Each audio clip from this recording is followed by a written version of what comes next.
Bonjour à tous et avant de commencer, j'ai une petite annonce à vous faire. En effet, demain, samedi 27 novembre de 17 à 18h30, à la médiathèque de Ploërmel dans le Morbihan, sera organisée par Guy Emmanuel de Nodon-Montboiron avec sa société Graines de Savoir, une conférence sur l'alimentation chez les dinosaures à laquelle je vais avoir l'honneur de participer un petit peu.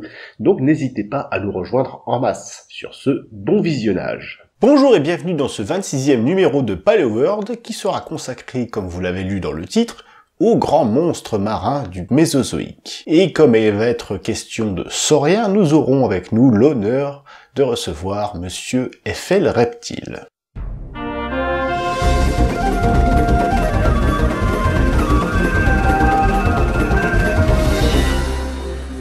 Le Mésozoïque, seconde ère de l'éon phanérozoïque, est considéré, comme beaucoup, comme l'ère des reptiles, et cette influence se ressent jusque dans les océans, qui sont dominés à l'époque par les sauroptérygiens, les ichthyosaures et plus tard par les mosasaures. Si ce nom ne vous dit rien, sachez qu'ils appartiennent tous au clade des diapsides, qui regroupent tous les organismes qui possèdent deux fosses temporales, comme les oiseaux et les reptiles par exemple, à l'inverse des synapsides qui ne possèdent qu'une seule fosse temporale, comme les mammifères, et les anapsides qui ne possèdent pas du tout de fosse temporale, comme les mésosaures. Le terme euryapside, pour ceux qui connaissent, n'est plus valide à l'heure actuelle. Désolé. C'est parmi les diapsides que nous allons trouver les 4 grands groupes d'animaux qui vont nous intéresser ici. Tout d'abord les ichthyosaures.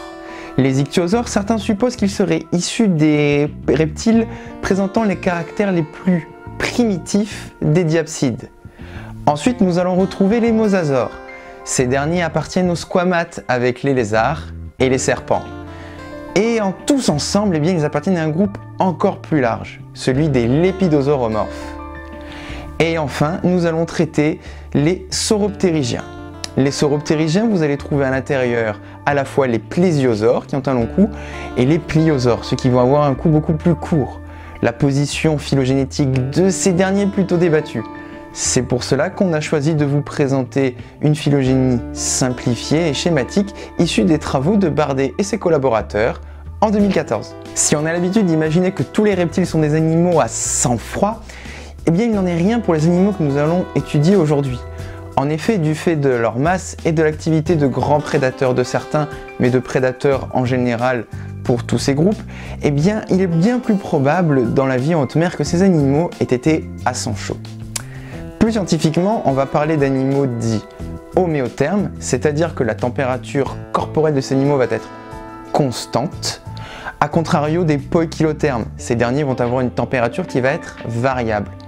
Et enfin, ils seront également endothermes, c'est-à-dire que la source de chaleur de leur corps, eh bien, elle va venir d'eux-mêmes, de la chaîne respiratoire plus précisément. A contrario des ectothermes, dont la source de chaleur ne va pas venir de l'intérieur de leur corps, via les mitochondries, mais de l'extérieur, c'est-à-dire ils vont puiser la chaleur dans l'environnement.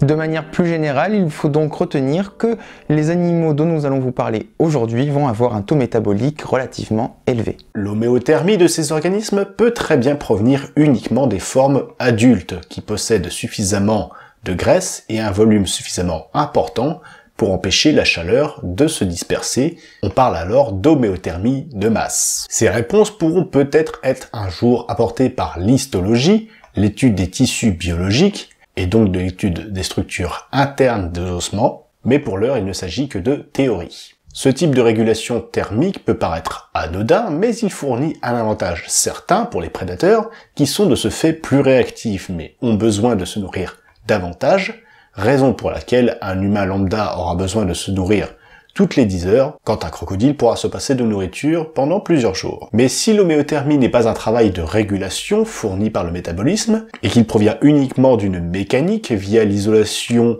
par la graisse et la peau, alors cela permet à l'organisme de moins travailler, et pour l'animal de profiter de l'homéothermie tout en consommant moins de ressources. Autre caractéristique qu'on retrouve chez ces grands groupes est en rapport avec la reproduction des petits peu nombreux à la croissance lente, à l'espérance de vie élevée et qui vivront très longtemps avec les parents avant d'atteindre leur maturité et leur sevrage. En éthologie, la science du comportement, ce modèle évolutif s'appelle la stratégie K, que l'on oppose à la stratégie R qui vise à faire De nombreux petits à l'espérance de vie courte, rapidement autonomes, mais dont la survie n'est pas le problème des parents. Il s'agit comme toujours en biologie d'une simplification élégante et rapide de la réalité de ce qui se passe dans la nature, et il existe énormément de systèmes intermédiaires.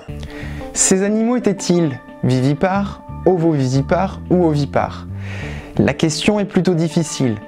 Pour rappel, les animaux vivipares vont être directement nourris par la mère. Il va y avoir un phénomène dit de placentation. Chez les ovovivipares, on va avoir les œufs, entre guillemets, qui vont rester dans le corps de la mère. Les petits vont se développer et ils ne seront expulsés par la mère que lorsqu'ils seront entièrement développés. Et enfin, chez les ovipares, vous connaissez tous, la mère va se contenter de pondre des œufs. Ce dernier cas, il n'est pas trop probable pour les animaux dont nous vous parlons. Car imaginez-les remonter sur le sable comme le font les tortues marines actuellement. Pour les plus gros individus, de manière générale, qui sont très lourds, ils se seraient probablement échoués, comme le font les cétacés actuellement. Et pondre des œufs dans la mer, c'est tout simplement impossible. Les œufs vont se noyer, ils ne pourront pas respirer. Bon, que retenir? Eh bien, d'après certains fossiles, l'hypothèse de la viviparité est la plus probable pour les ichthyosaures et les plésiosaures. En revanche, pour les autres animaux, eh bien, on ne sait pas trop. Mais il est important de noter que si on applique le principe dit d'actualisme, c'est-à-dire que l'on va faire des observations biologiques sur les animaux vivants actuellement, et que l'on va utiliser donc ces observations pour les appliquer sur les fossiles, eh bien, le mode de reproduction le plus logique semble être la reproduction vivipare. Les ancêtres des différents groupes dont nous allons vous parler étaient terrestres. Cela peut indiquer qu'il était certainement probable que les premières formes de vie à commencer à retourner vers la mer et bien pondaient peut-être encore des œufs sur la terre ferme. Mais ce qu'il est important de noter, c'est que l'ensemble des animaux dont nous allons vous parler sont tous exclusivement aquatiques. Par conséquent, du fait de leurs ancêtres terrestres, ils ont des poumons. Ainsi, comme les baleines actuelles et autres mammifères marins, ils doivent remonter à la surface pour respirer. A contrario des poissons, qui, eux, à l'aide de leurs branchies, peuvent directement récupérer le dioxygène contenu dans l'eau. À présent que nous avons abordé les généralités qui peuvent s'appliquer à chaque groupe, nous allons nous intéresser à chaque clade en détail. Et on commence avec les mosasaures, dont le nom signifie lézard de la Meuse. Le premier fossile a été découvert en 1766 dans la montagne Saint-Pierre, aux Pays-Bas. Par ailleurs, on retrouve des fossiles de ce groupe un peu partout, que ce soit en Europe, en Afrique, en Amérique, en Australie ou en Nouvelle-Zélande, voire même en Antarctique, qui était à l'époque, comme vous vous en doutez, bien plus chaude. Les mosasaures ont vécu bien plus tard que tous les autres animaux que vous allez voir par la suite dans cette vidéo, puisqu'ils sont apparus il y a environ 100 millions d'années, durant le Crétacé. Par ailleurs, il est important de noter que suite à la disparition des ichthyosaures et des plésiosaures, eh bien ils vont aller occuper toutes les niches écologiques qui sont à présent libres, et ce jusqu'à dominer les mers du Crétacé. Il est important de noter également qu'ils sont probablement issus de ce qu'on appelle les Zedjalosauridés. Ce sont des squamates qui vont ressembler à des varans, mais dont le comportement en termes d'écologie est plus proche de nos iguanes marins actuels.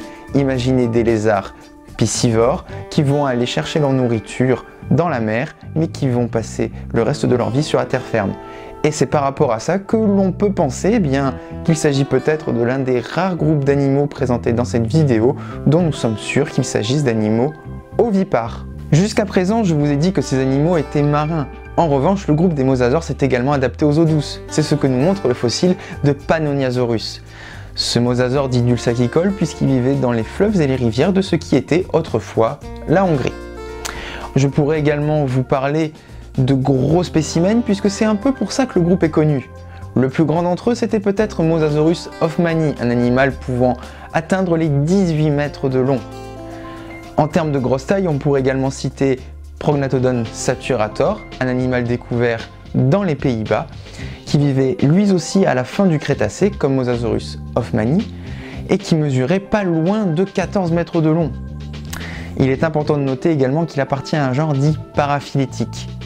Autrement dit, il n'est pas valide dans la classification du vivant. Mais, encore plus intéressant, le fossile de cet animal semble suggérer, du moins d'après ce qu'ont étudié les chercheurs, un animal possédant un dos noir et un ventre blanc, une contre-illumination aquatique comparable à celle de l'orque actuel. Et enfin, pour terminer avec les géants des mosasaures, un dernier exemple intéressant est celui de Tylosaurus proriga. Tylosaurus proriga est un animal qui a vécu en Amérique du Nord, mesurait pas loin de 14 mètres de long, et au Kansas, on aurait en plus de ça un animal d'une taille record de pas moins de 15 mètres de long. Néanmoins, malgré des tailles exceptionnelles, une dominance des mers avec de nombreuses espèces au sommet de la chaîne alimentaire, après 35 millions d'années d'existence, les mosasaures vont, comme beaucoup d'autres espèces, disparaître au cours de la crise Crétacé-Paléogène survenue il y a 66 millions d'années. Parmi les diapsides, on retrouve, je rappelle, les sauroptérygiens, dont les notosauroïdés auraient donné naissance au clade des pliosaures et des plésiosaures, que l'on va voir tout de suite.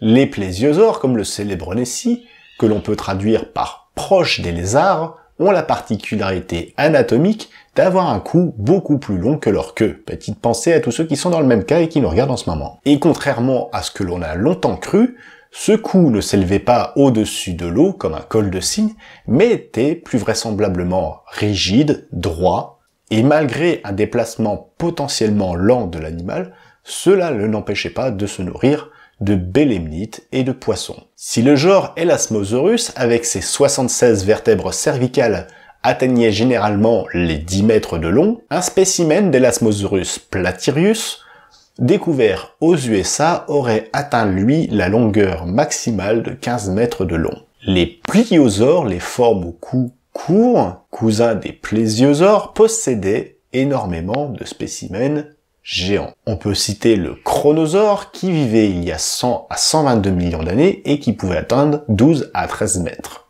Mais aussi Enosaurus bernardi, vivant entre 68 et 70 millions d'années, qui atteignait facilement les 12 mètres, ou encore Pliosaurus funke, anciennement connu sous le nom de Predator X, découvert en Norvège et daté de la fin du Jurassique, et qui atteignait lui les 13 mètres. Ceux-ci possédaient un crâne mesurant en moyenne 1,20 m, bien plus petit que le spécimen découvert en octobre 2009 dans les falaises du Dorset, dans le sud de l'Angleterre, et qui serait probablement le plus grand pliosaure découvert avec une mâchoire atteignant 2,40 m. À moins que ce titre ne revienne au monstre d'Arenberry, un pliosaure encore inconnu, qui devait atteindre 15 mètres si ses restes avaient été complets, mais le fait est que les 15 mètres appartenaient à une forme juvénile. Donc il n'avait pas encore atteint sa taille adulte. Quant aux Ichthyopterygia, terme récent pour parler des ichthyosaures, le terme de poisson-lézard leur vient certainement de leur convergence évolutive avec les dauphins et de leur forme taillée pour l'aérodynamisme et la course. On retrouve dans ce clade Shonisaurus popularis du Nevada, atteignant généralement 14 mètres, mais également, tout en haut de ce classement et des classements des autres clades, Shastasaurus sicaniensis qui trône avec une longueur de 21 mètres de long, bien loin de son cousin Chaosaurus gaechanensis, atteignant difficilement les 70 cm à l'âge adulte. Merci d'avoir regardé cette vidéo jusqu'au bout. Je remercie mon cher Eiffel qui m'a aidé à tout simplement écrire le script, puisque c'est quand même ses connaissances à lui que vous retrouvez dans la vidéo. Merci beaucoup Sican pour l'invitation, ça a été un plaisir pour moi de travailler avec toi sur cette vidéo, d'autant plus qu'elle parle de mes petits chouchous les reptiles. Eh bien j'espère que peut-être on se reverra à la suite. En attendant, salut à tous et merci aux abonnés de Paleoworld qui regarderont cette vidéo. Je remercie aussi mon cher Guy Emmanuel qui m'a offert les 2 dents de dinosaures que vous pouvez peut-être voir derrière moi. Je remercie les gens qui m'envoient des mails, alors c'est pas toujours pour me remercier des vidéos, mais il y en a aussi qui m'écrivent pour me demander des identifications de fossiles ou des questions sur les parcours professionnels pour devenir paléontologue. Vous pouvez m'écrire pour tout et n'importe quoi, il n'y a pas de souci, mon mail est dans la description pour ça. Vous pouvez me rejoindre sur Twitter, sur la page Facebook de Paleoworld, mais également sur Tipeee pour me faire un don et permettre à l'émission de s'améliorer. Si ce n'est pas fait, évidemment, vous pouvez vous abonner, partager la vidéo et la liker si vous l'avez aimée. C'est la seule façon pour cette chaîne de se faire connaître. Et puis sinon je vous dis à la prochaine, dans une prochaine vidéo. Ciao. Dans les fleuves et les rivières de ce qui était la Hongrie, il y a plusieurs millions d'années. Et là j'ai capoté.